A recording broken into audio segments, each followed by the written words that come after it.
Welcome back to GBC World News. I am Cyndi Garcia, broadcasting from Houston, Texas. Turning now to world news, Germany's cabinet on Monday approved a series of laws to make possible an exit from atomic energy by the end of 2022, including an amendment to legislation to boost the buildup of renewable energy, to accelerate the expansion of the electricity grid, and to make buildings more energy efficient.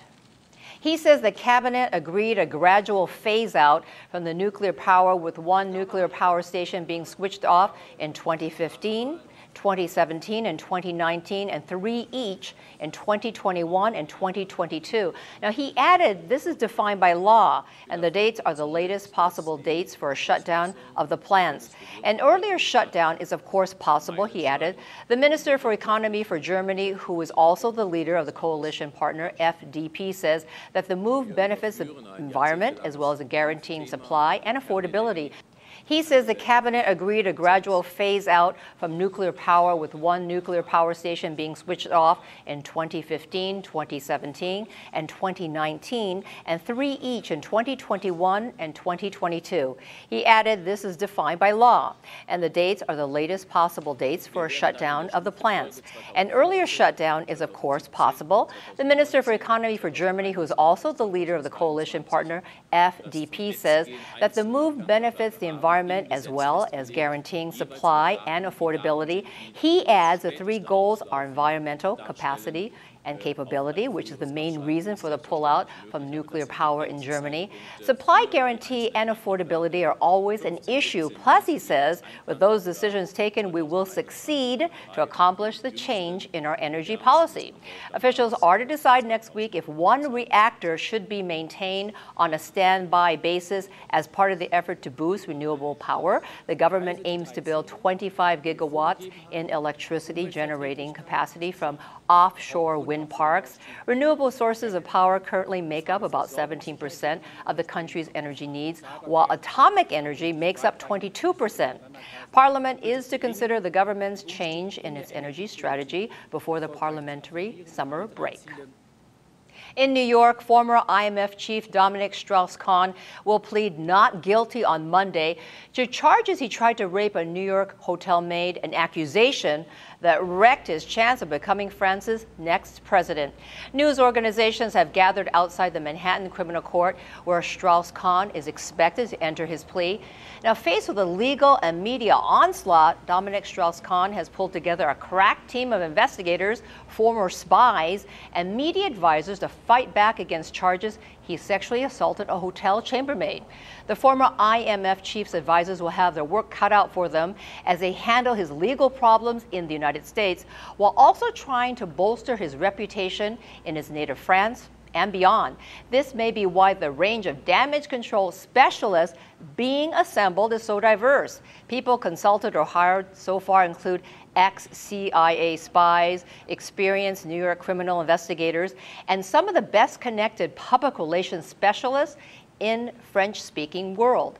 Now, Strauss-Kahn, who is under house arrest at a posh 3-story Tribeca condominium in New York, has denied charges of any criminal act, attempted rape, sexual abuse, unlawful imprisonment, and forcible touching.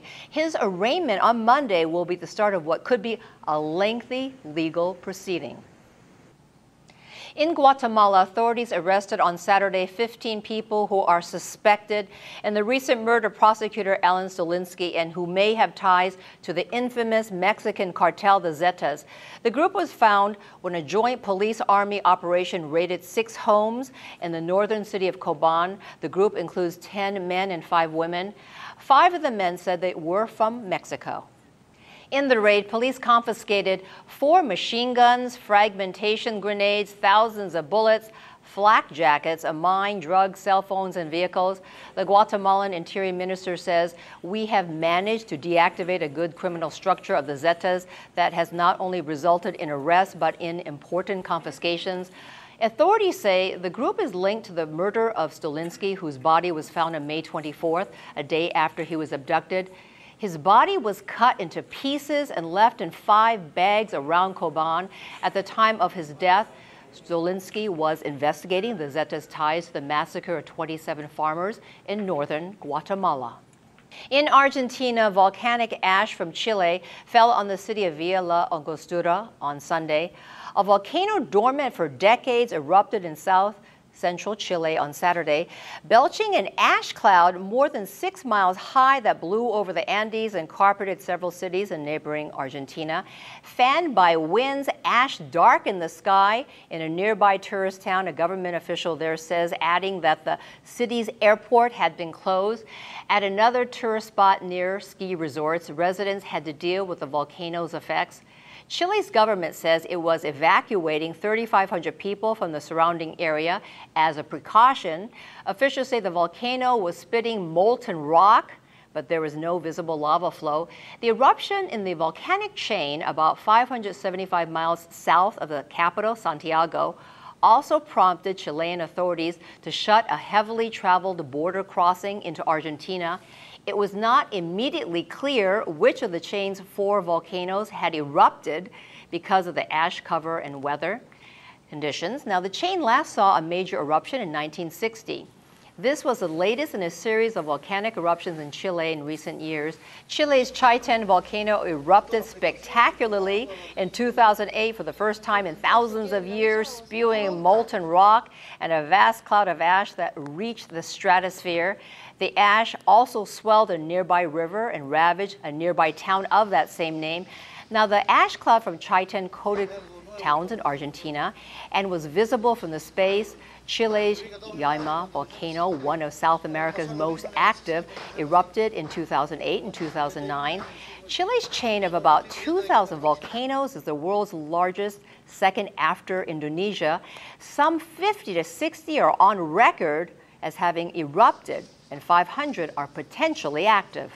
You're watching GBC World News. I'm Cyndi Garcia. We'll be right back after this break.